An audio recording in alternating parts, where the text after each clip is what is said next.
우리의 몸은 저마다 다른 생체 시계를 갖고 있다. 여성의 난소 역시 마찬가지다. 젊을수록 건강할수록 난소 시계는 정상적으로 흘러간다. 30대를 지나 40대에 이르면서 점점 빨라지는 난소 노화의 시계는 폐경을 지나면서 완전히 멈춘다. 하지만 난소의 노화 속도는 사람마다 다르다. 30대 여성도 40대의 난소 나이를 가질 수 있다. 여성이라면 누구나 피할 수 없다고 믿었던 난소의 노화. 그런데 지금 난소 나이의 시계를 되돌리려는 시도가 이루어지고 있다.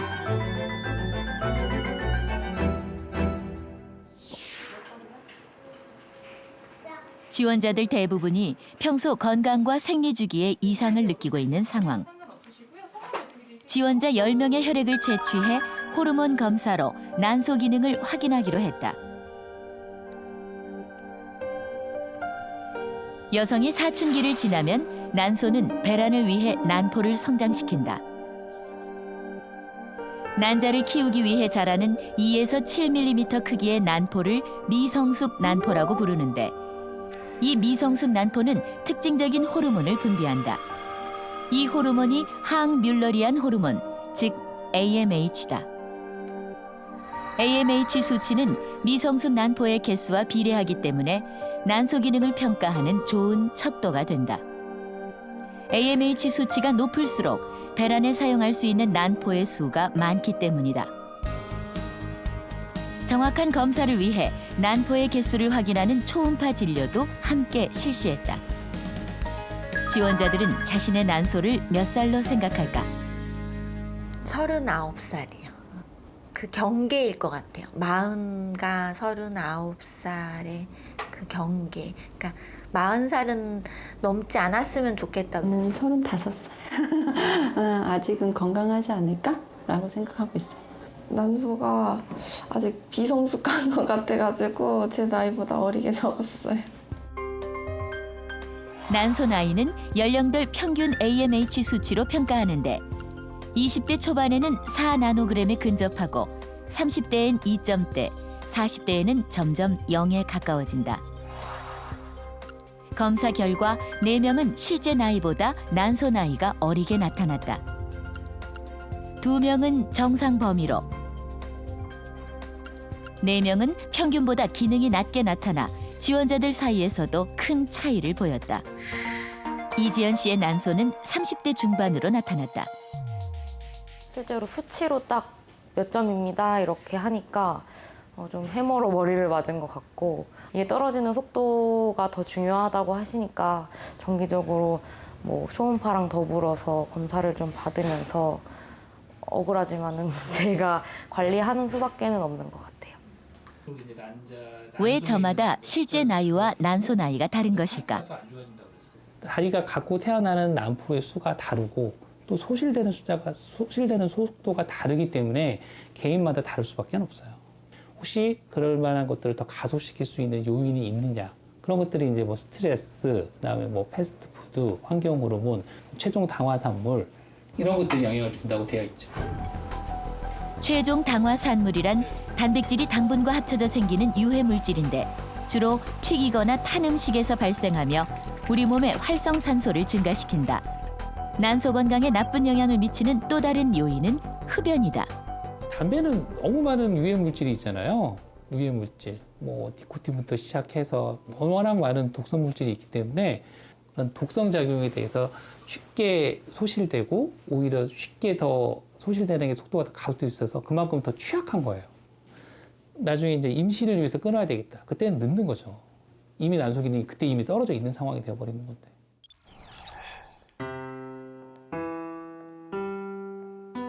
건반 하나하나마다 다른 소리를 내며 명쾌하게 자신을 드러내는 피아노.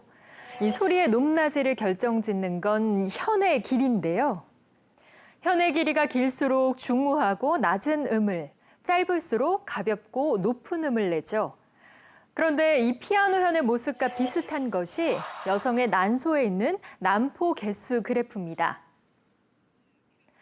여성은 약 200만 개의 난포를 가지고 태어납니다. 하지만 사춘기에 이르면 4분의 1인 50만 개 이하로 줄어들죠. 이 난포들에서 평생 약 400개에서 500개의 난자가 성숙해 배란되는데요. 이와 함께 난포의 개수도 줄어들고 난소의 기능은 점차 떨어져 폐경으로 향합니다. 의학적으로는 만 35세에서 37세 이후 난소의 기능이 급격히 저하되고 이후 배란되는 난자의 질도 점차 낮아진다고 보고 있습니다. 결국 난소의 기능은 여성의 나이와 직접적인 연관이 있는 거죠. 그렇다면 난소의 노화에 대비하는 방법은 없는 걸까요? 난소 건강이 임신에 큰 영향을 미친다는 사실은 이미 잘 알려져 있다. 우리 난소 기능은 사실 42세에 해당하는 난소 기능이에요. 사실은 5%도 안 돼요. 한 번 임신했을 때 이제 자연 임신 성공률이. 그래서 일단은 자연 임신을 소홀히 하실 필요는 없지만 시술을 고려하셔야 될 가능성이. 임신의 가능성을 높이기 위해 제한되는 난자 냉동도 몇몇 연예인들이 언급하면서 더 이상 우리에게 낯설지 않다. 난소 기능이 저하된 상태에서 아직까지 미혼이거나 이제 막 결혼해서 임신을 시도해야 되는 여성들의 빈도가 늘어났죠.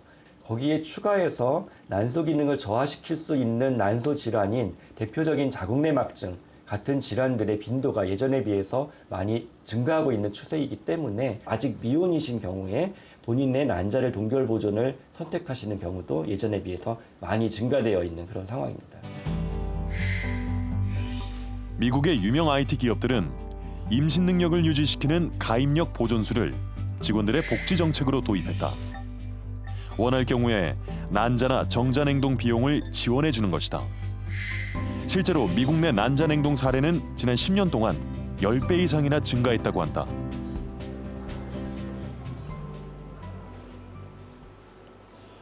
우리나라에서도 난자 냉동을 선택하는 미혼 여성들이 증가하고 있다. 아직 결혼 계획이 없는 34살의 전소연 씨는 난자를 냉동 보관하기 위해 병원을 찾았다. 지금 AMH 수치도 2.97, 3 정도로 나이대 평균 수치 잘 나오고 그리고 이제 초음파도 거기에 맞게 잘 난포 잘하고 있는 거 관찰돼서 주사만 며칠 더 맞으시면은 냉동하는데 크게 무리는 없을 것 같습니다. 난자는 보통 한 달에 하나씩 배란되는데 과배란을 유도하는 호르몬 주사를 놓으면 많게는 10개 이상의 난자를 한 번에 얻을 수 있다. 소연 씨가 목표로 하는 난자 개수는 10개. 이후 임신을 위한 시험관 시술에는 보관된 난자가 많을수록 유리하다. 과배란 유도 주사는 생리 시작 직후부터 약 열흘간 맞아야 한다. 투여가 끝나면 이틀 뒤 난자 채취 시술이 진행되는 것이다. 소연 씨의 난자 채취 당일 시술은 수면 마취 상태에서 이뤄진다. 난포의 위치는 초음파로 확인하는데 이 난포에 흡입기가 연결된 바늘을 찔러 넣어 난포액 속에 들어있는 난자를 한꺼번에 빨아들인다.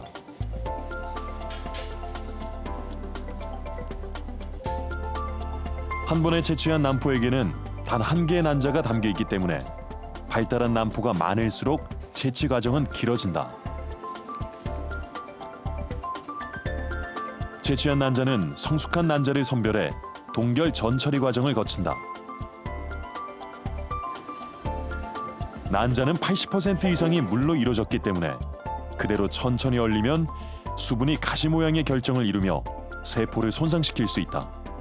이를 방지하기 위해 수분을 빼낸 다음에 동결 보존액으로 채우는 것이다. 이렇게 전처리한 난자는 액체 질소에 넣어 급속 냉동시킨다. 난자가 10초 내외에 마이너스 200도 가까이 갑자기 농도가 떨어지면서 난자 내부에 있는 수분이 얼음 결정체가 전혀 없는 젤리 같은 형태로 돼서 보존이 되는 거죠. 그래서 향후에 해동 후에도 난자 질이 어느 정도 보존이 될 수 있는 기술입니다.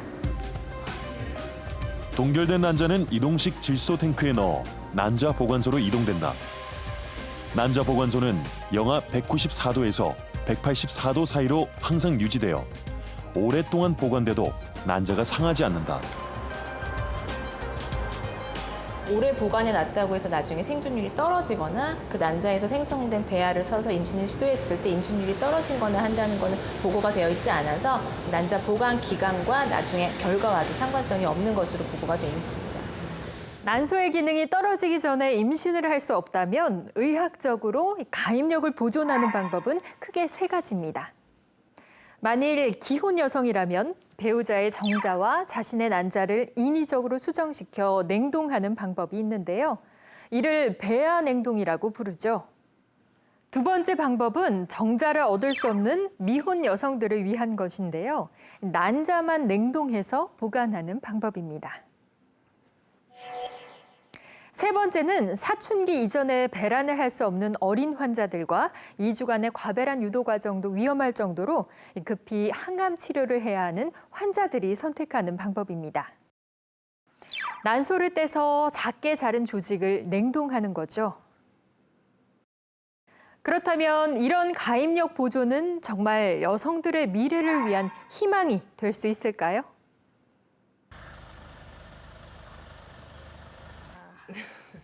가임력 보존술은 한 여성의 삶을 바꿔놓았다. 덴마크에 사는 스티놀름 베르골트 씨. 그녀는 14년 전 27의 나이에 뼈에 암이 자라는 고륙종 진단을 받았다. After I had the diagnosis, I was at the hospital, and one of my friends, colleagues, asked her if I was going to have my one ovary removed and frozen. But at that time it was experimental, so I haven't read about it in my studies, and no one at the department knew about it. They hadn't succeeded in having a pregnancy in Denmark using this technique at that point. 오른쪽 난소 3분의 1을 절제해 냉동한 베르골트 씨는 2005년 해동한 난소 조직을 오른쪽 난소에 이식했다.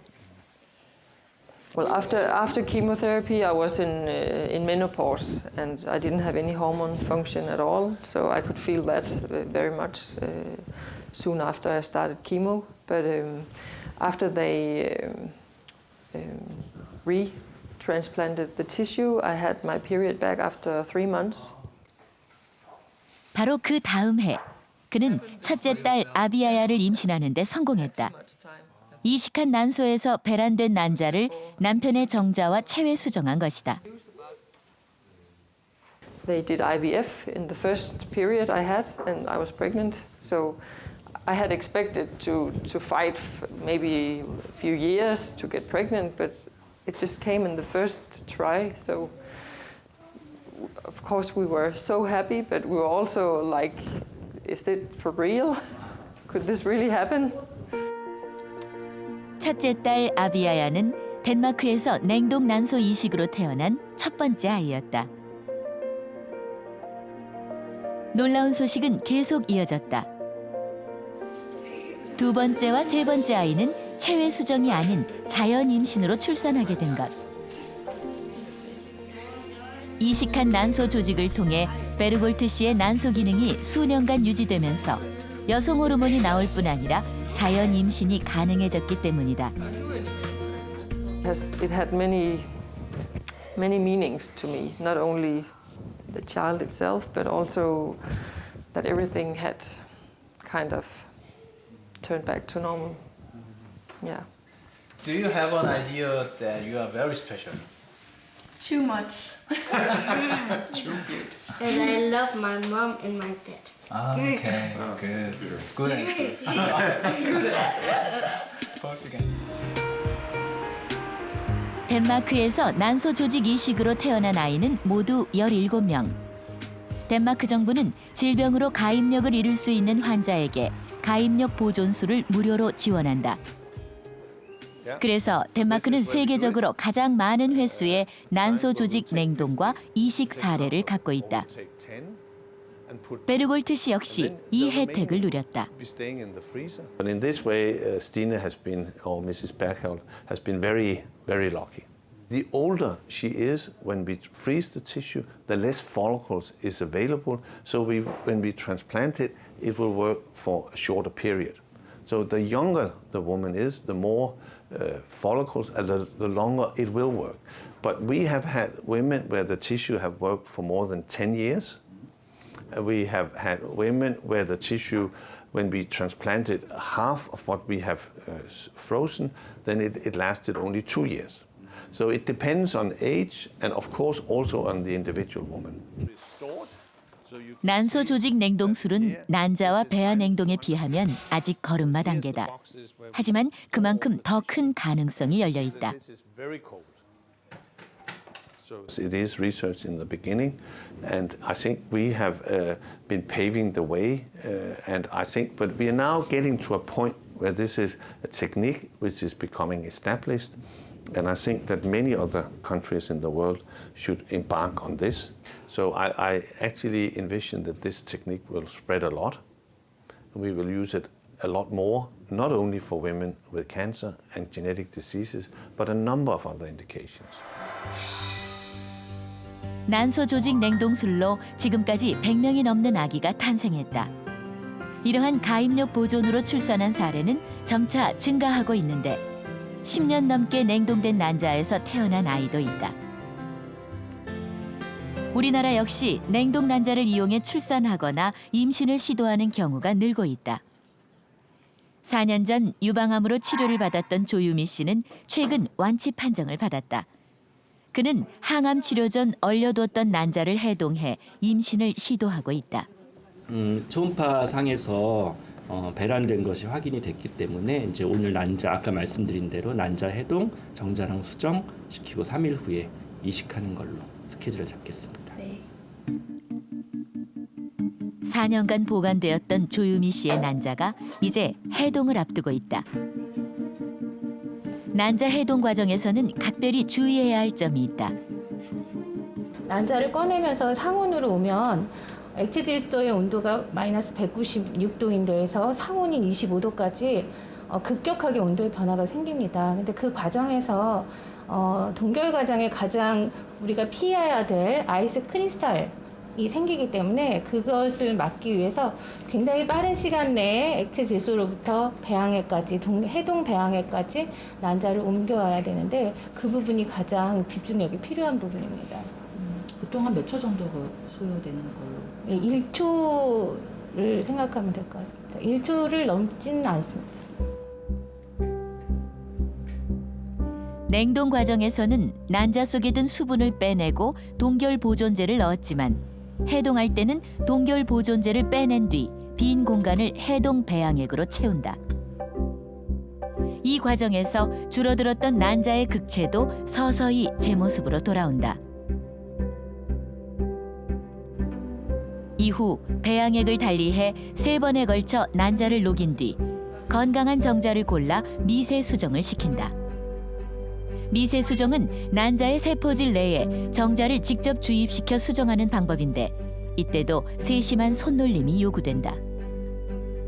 해동한 난자가 혹시 좀 더 연약한 상태가 되어 있다는 것을 항상 염두에 두고 수정할 때 되도록이면 느린 속도로 아주 조심스럽게 더 신경을 많이 쓰고 있습니다. 수정시킨 배아를 3일 동안 배양기에 넣어두면 엄마의 몸속과 똑같이 세포 분열을 일으킨다. 탄탄한 가족의 꿈? 빛처럼 소중한 그런 기회, 희망이지 않을까. This give them an opportunity to have a normal puberty and children eventually.